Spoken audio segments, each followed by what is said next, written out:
Bapak Ibu saudara-saudaraku yang dikasihi dan diberkati oleh Tuhan. Sudah hampir 1 minggu lebih kita tidak berjumpa di channel Deku Ministry ini. Dan tentu ini merupakan sebuah kerinduan yang dalam. Dan hari ini saya bisa hadir dan ingin memberkati Bapak Ibu saudara-saudara sekalian dimanapun Bapak Ibu jemaat online hari ini berada. Doa saya di dalam 1 minggu ini kita tidak berjumpa, Bapak Ibu tetap dalam keadaan sehat, tetap dalam perlindungan bahkan penyertaan Tuhan. Dan tentu hari ini saya ingin menyampaikan suatu kebenaran firman Tuhan. Dan pastikan Bapak Ibu yang mendengar, mengikuti channel ini, pastikan bahwa setiap renungan, setiap firman Tuhan yang disampaikan, biarlah itu memberkati setiap kehidupan Bapak Ibu, dan biarlah itu meneguhkan kehidupan daripada Bapak Ibu. Dan hari ini saya sungguh excited, ya, sungguh bersuka cita untuk melayani Bapak Ibu, untuk dapat menyampaikan satu berkat yang luar biasa. Dan saya yakin Bapak Ibu yang mengikuti channel ini tidak akan sia-sia, tidak akan mengecewakan. Tentu ini akan memberkati setiap kehidupan dari Bapak Ibu. Nah, hari ini saya ingin menyampaikan firman Tuhan yang terambil di dalam surat Paulus kepada jemaat di Roma. Roma pasal 12 ayat 1 dan 2. Dan hari ini saya memberi temanya adalah menjadi serupa dengan Allah. Nah, Bapak Ibu, mari kita baca bersama-sama ayat ini. Buka Alkitab kita, dan mari kita baca bersama-sama ayat ini. Demikian kata firman Tuhan, karena itu saudara-saudara, demi kemurahan Allah, aku menasihatkan kamu, supaya kamu mempersembahkan tubuhmu sebagai persembahan yang hidup, yang kudus dan yang berkenan kepada Allah. Itulah ibadahmu yang sejati. Ayat 2, janganlah kamu menjadi serupa dengan dunia ini, tetapi berubahlah oleh pembaruan budimu, sehingga kamu dapat membedakan manakah kehendak Allah, apa yang baik, yang berkenan kepada Allah, dan yang sempurna. Bapak Ibu yang dikasihi dan diberkati oleh Tuhan, ayat ini atau firman Tuhan ini tentu tujuannya jelas. Lewat seorang rasul yang namanya Paulus, Tuhan mengutus dia untuk dapat mewartakan firman ini kepada orang-orang percaya yang ada di Roma, orang-orang Kristen yang ada di Roma. Dan tentu kalau ini adalah dalam penerapan atau implementasi dalam kehidupan kita hari ini, ya, Tuhan menyampaikan firman ini melalui pribadi saya kepada kita semua, ya. Dan Bapak Ibu garis bawahi dalam ayat 2 ini dikatakan apa? Janganlah menjadi serupa dengan dunia ini. Kata jangan, bukankah ini adalah sebuah penegasan? Kata jangan, bukankah ini adalah sebuah larangan? Kepada siapa? Kepada orang-orang percaya. Artinya bahwa firman Tuhan ini disampaikan oleh Rasul Paulus kepada jemaat-jemaat di Roma. Ini mengingatkan kepada kita, menegaskan, meneguhkan kembali kepada kita bahwa setelah manusia jatuh ke dalam dosa, Allah tidak pernah berhenti berupaya, Allah tidak pernah berhenti bekerja untuk menyelamatkan setiap kehidupan kita. Kalau Bapak Ibu membaca kitab Perjanjian Lama di mana Allah memilih imam-imam, apa fungsi atau tugas daripada imam-imam? Tugasnya adalah menuntun setiap orang, setiap umatnya agar mendekat kepada Tuhan, agar beribadah kepada Allah. Tetapi Roma pasal 5 dikatakan dosa itu dari Adam sampai zaman Musa itu menjalar begitu luar biasa. Artinya apa? Kuasa dosa tidak dapat dibendung oleh kekuatan manusia siapapun di muka bumi ini. Sehingga imam raja, nabi yang telah dipilih oleh Tuhan. Untuk apa? Dengan satu tujuan, agar membawa manusia kembali kepada rancangan Allah yang semula, yaitu hidup sesuai dengan rancangan Allah. Tetapi kenapa manusia gagal? Karena Alkitab bilang, Roma pasal 3 ayat 23, bahwa semua orang atau semua manusia telah berbuat dosa dan telah kehilangan kemuliaan Allah. Itu sebabnya Bapak Ibu, satu-satunya yang bisa mengembalikan kita kepada rancangan Allah hanyalah Allah. Allah yang datang ke dunia ini dalam rupa manusia, dalam wujud manusia, yang kita kenal, yang kita percaya hari ini adalah Yesus Kristus sebagai Tuhan dan Juru Selamat. Itu sebabnya Bapak Ibu, kalau Bapak Ibu baca di dalam ayat 1 dikatakan apa? Aku menasihatkan kamu. Ada seorang rasul di sana berperan sebagai seorang bapak rohani, sebagai gembala, sebagai kakak rohani, sebagai orang tua rohani. Untuk apa? Untuk menasihati orang-orang percaya di Roma. Nah, Tuhan di zaman Roh Kudus ini atau di zaman gereja, Tuhan memakai hamba-hamba Tuhan untuk menegur, untuk mengingatkan, untuk menasehati, agar kita sebagai orang-orang yang telah percaya kepada Yesus Kristus, dalam kutip maksudnya adalah kita ini adalah warga kerajaan Allah.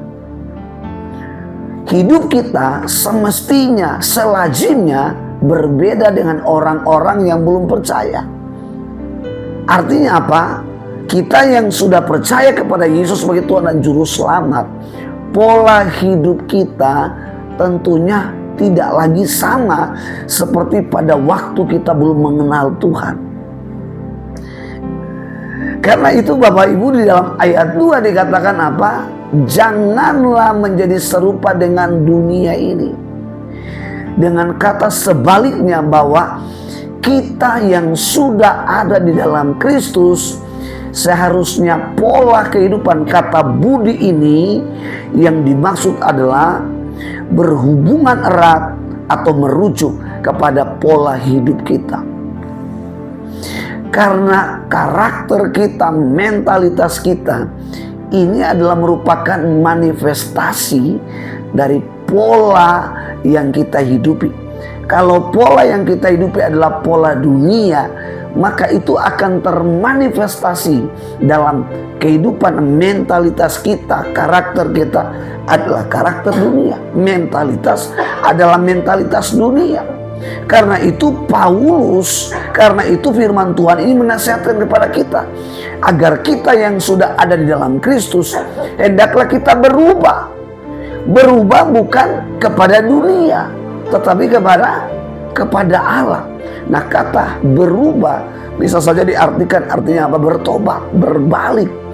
Tapi kata berubah di dalam ayat ini adalah terjadi sebuah transformasi. Kapan? Kalau Bapak Ibu baca di dalam ayat selanjutnya, di dalam perikop ini sampai pada ayat yang ke-8, ayat 3, bahwa terjadinya sebuah transformasi, perubahan pola hidup kita.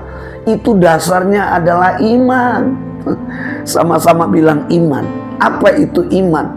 Bahasa Yunaninya adalah pistis, yang artinya adalah keyakinan, kepercayaan. Kepercayaan yang membuat kita teguh, kepercayaan yang membuat kita setia, kepercayaan yang membuat kita komitmen dengan Tuhan. Nah, keyakinan dan kepercayaan, pertanyaannya dari mana kita peroleh? Yaitu di dalam Yesus Kristus. Lewat apa kita terima? Roma 10 ayat 17 dikatakan iman itu timbul dari pendengaran akan firman.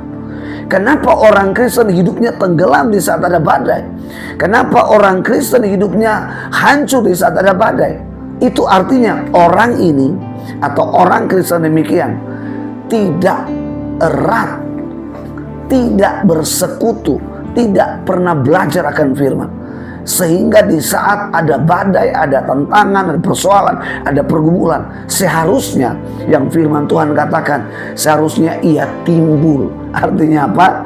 Seharusnya orang Kristen itu berbeda. Artinya dia bangkit, bukan terbawa arus, bukan hancur oleh badai, tapi justru ia strong, ia kuat di saat ada badai. Makanya ada lagu kan yang mengatakan begini, di saat badai bergelora, ku akan terbang bersamamu.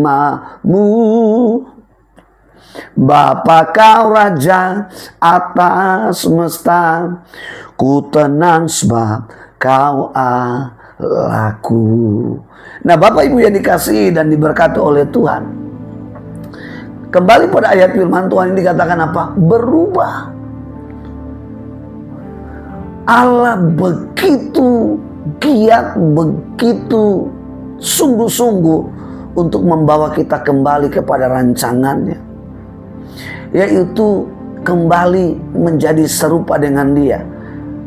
Kalau Bapak Ibu baca dalam Kejadian pasal 1 ayat 26 sampai 28, di sana dikatakan Allah menciptakan manusia segambar. Inilah sebagai dasar bahwa Allah ingin mengembalikan kita kepada tujuannya, yaitu menjadi serupa dengan Dia. Tapi dasar untuk bisa menjadi serupa dengan Dia adalah, tahukah Bapak Ibu bahwa kita tidak sekedar diciptakan, tapi kehidupan daripada Allah itu dibangun dalam kehidupan kita. Itu sebabnya Allah menggunakan kata atau istilah yang dipakai oleh lembaga Alkitab mendekat kepada pengertian atau maksudnya adalah segambar. Kehidupan daripada Allah itu dibangun di dalam hidup kita supaya kita mencapai tujuan ilahi Allah di dalam hidup ini. Tapi Alkitab bilang, setelah manusia jatuh ke dalam dosa, manusia kehilangan gambar atau pola Allah itu. Sehingga manusia tidak hidup terpola. Manusia hidup dipenuhi dengan kejahatan. Kenapa? Karena dosa yang iblis bangun dalam kehidupan manusia itu bukan sekedar merasuki, tapi menguasai, sehingga manusia dikendalikan oleh sistem yang dibangun oleh iblis. Sehingga sekalipun iblis tidak memerintahkan, manusia itu akan melakukan kejahatan, karena sistem yang iblis bangun itu yang membuat dia terpola untuk melakukan kejahatan. Bapak Ibu bisa melihat berita-berita hari-hari ini, orang hanya sekedar untuk ingin memperoleh uang hanya beberapa juta, nyawa orang dapat direnggut. Bapak Ibu bisa melihat, karena soal cinta, cintanya ditolak, dia bisa merenggut nyawanya, mutilasi pasangannya dengan keji, dengan luar biasa. Pekerjaan siapakah ini? Adalah pekerjaan setan.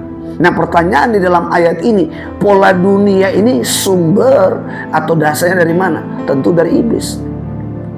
Dunia pada mulanya yang Allah inginkan adalah manusia. Yang dimaksud adalah Adam, nenek moyang kita. Allah mau supaya mereka benar-benar menghadirkan sorga ke dunia ini. Dunia tidak diciptakan untuk iblis berkuasa. Tetapi Bapak Ibu kalau membaca Kejadian pasal ayat 1, Kejadian pasal 1 ayat 26, maaf, sampai pada ayat 28, dikatakan apa? Supaya manusia berkuasa. Atas apa? Atas bumi.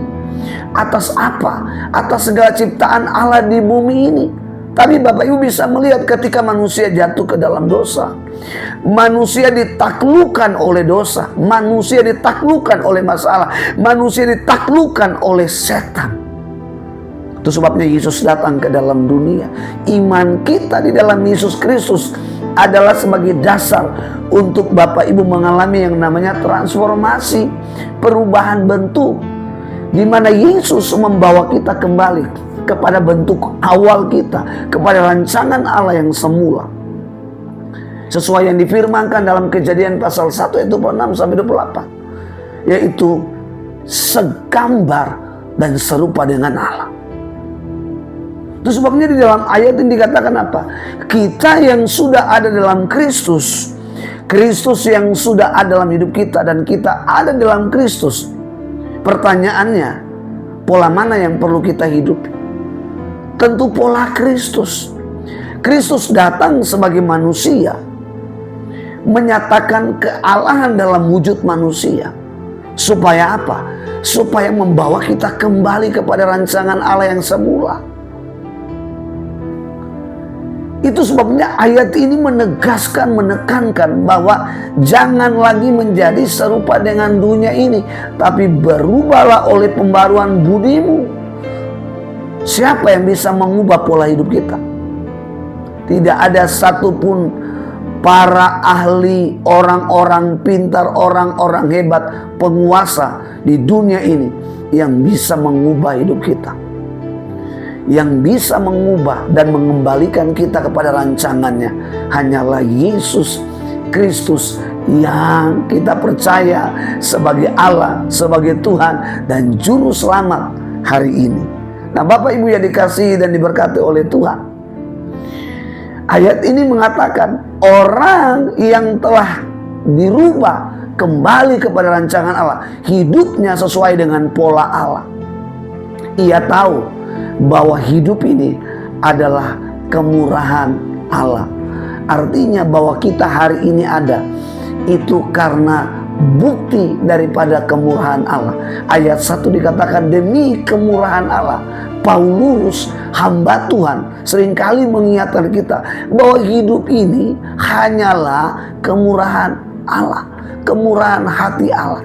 Tidak ada satupun pribadi dalam dunia ini semurah hati seperti Allah kita. Haleluya. Dia Allah yang murah hati. Dia Allah yang panjang sabar. Dia Allah yang penuh kasih. Kita di dalam kejahatan, Ia menunggu dengan sabar. Kita dalam pemberontakan, Ia menunggu dengan sabar. Sampai pada waktunya Ia bekerja, mengubah, mengembalikan, memanggil untuk kita kembali kepada rancangannya. Nah, langkah-langkah apa yang harus kita lakukan supaya terjadi sebuah transformasi di dalam pola kehidupan kita?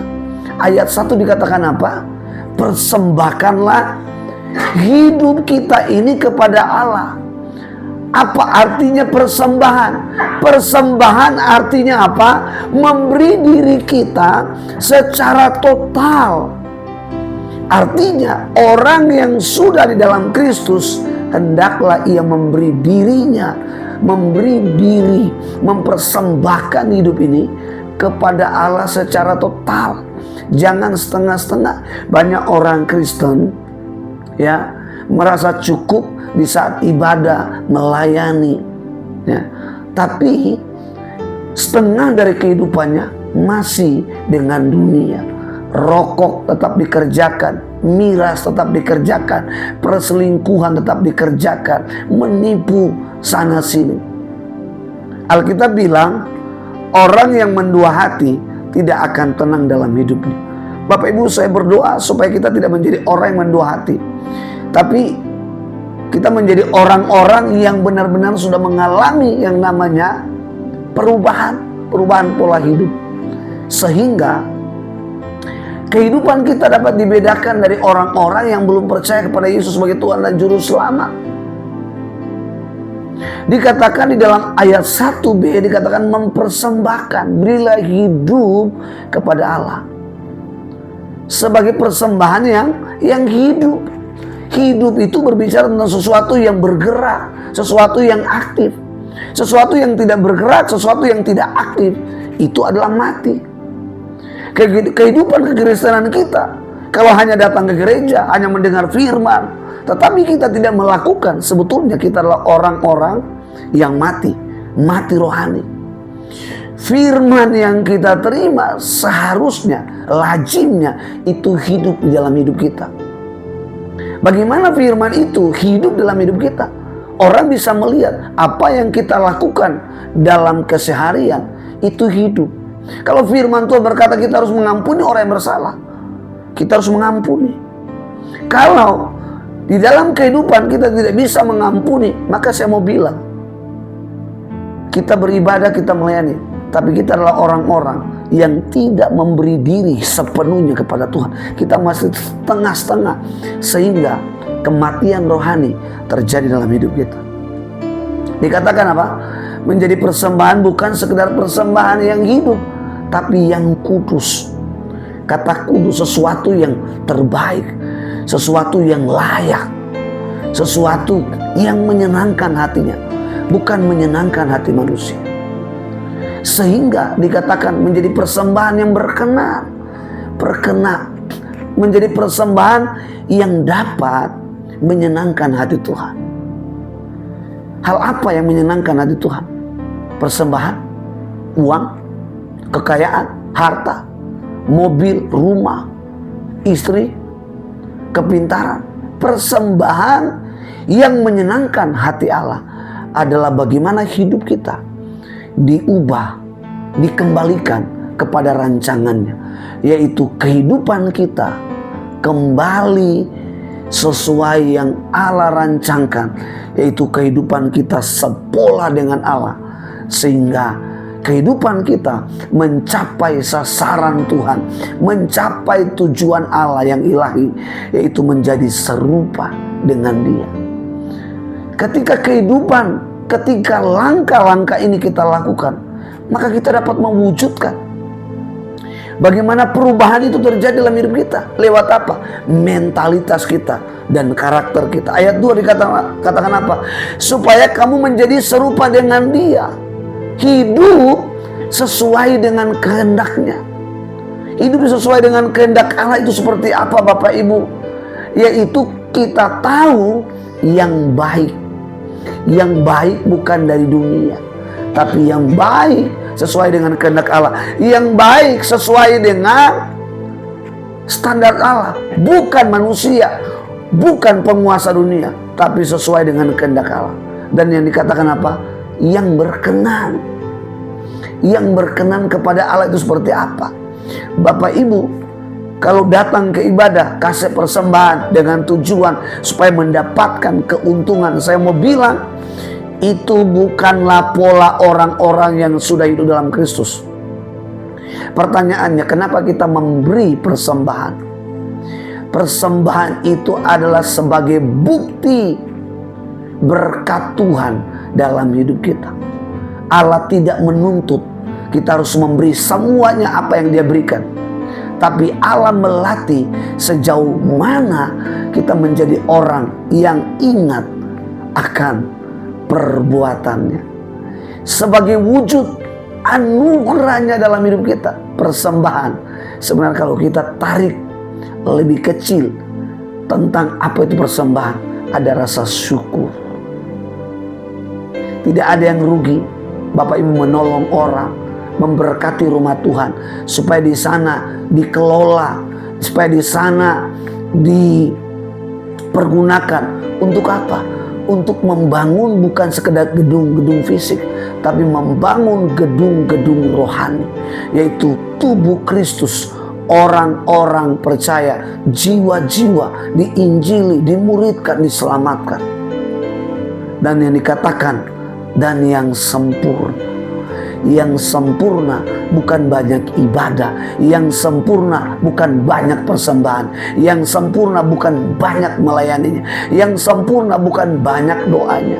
Semua yang kita lakukan, doa, pelayanan, itu bukanlah upaya kita mencapai sebuah kesempurnaan, tetapi Bapak Ibu catat baik-baik, itu adalah bukti bahwa Allah sudah melakukan, Allah sudah mengubah hidup kita. Jadi sempurna bagi Allah itu adalah kehidupan kita itu sepola dengan Allah. Kita tidak lagi sepola dengan dunia, tapi kita sepola dengan Allah. Dunia tidak mengenal mana kehendak Allah yang baik, yang berkenan, bahkan yang sempurna. Kesempurnaan dunia itu diukur dari apa yang kelihatan, bukan apa yang tersembunyi di dalam. Allah melihat bukan apa yang terlihat tertampil di luar kita, tapi Allah melihat kedalaman seluruh kehidupan kita. Dan Allah tidak ada yang tersembunyi apa yang ada dalam kehidupan kita. Bagi Tuhan, segala sesuatu yang ada dalam hidup kita sepertinya telanjang. Tidak ada yang tersembunyi satupun titik. Di dalam kehidupan Allah semuanya terbuka. Karena itu Bapak Ibu yang dikasihi dan diberkati oleh Tuhan, kalau hari ini mungkin Bapak Ibu berkata, saya ini sudah lama menjadi orang Kristen, tapi kehidupan saya selama ini, pola kehidupan saya tidak berbeda dengan orang-orang yang belum percaya, tidak jauh berbeda dengan orang-orang di luar sana. Hari ini saya mau tantang Bapak Ibu, ini menjadi momen, menjadi kesempatan untuk Bapak Ibu datang kepada Tuhan. Hari ini taruh tanganmu di dada dan berkata, Tuhan, ini hidup saya mau berubah, saya mau berubah, saya mau kembali hidup sesuai dengan rancanganmu, yaitu hidup serupa dengan Engkau. Izinkan Roh Kudus hari ini menjamah, izinkan Roh Kudus hari ini bekerja, menyentuh hidupmu, menjamah, dan buka hati, buka setiap hati kita, dan beri hidup ini kepada Dia, dan biarkan Dia mengubah hidup kita, sehingga hidup kita akan menjadi kehidupan yang berbeda dari yang sebelumnya. Saya berdoa supaya kita menjadi mewarnai dunia ini dengan pola kehidupan Allah lewat kehidupan kita sehari-hari, perbuatan kita, tingkah laku kita, sifat kita sehari-hari akan mengubah, akan menjadi dampak bagi dunia, orang-orang di sekitar kita yang tidak sekeyakinan dengan kita, yang tidak seagama dengan kita, yang tidak sepola dengan kita. Oleh karena pola kehidupan Allah itu tertanam dan itu berbuah dalam kehidupan kita, sesungguhnya orang akan memuliakan Dia lewat kehidupan kita. Berbahagialah kita yang hidup sesuai dengan kehendak-Nya. Saya berdoa supaya kehidupan kita tidak sekedar menjadi jemaat, tapi menjadi pelaku-pelaku daripada firman-Nya. Tuhan Yesus memberkati. Shalom.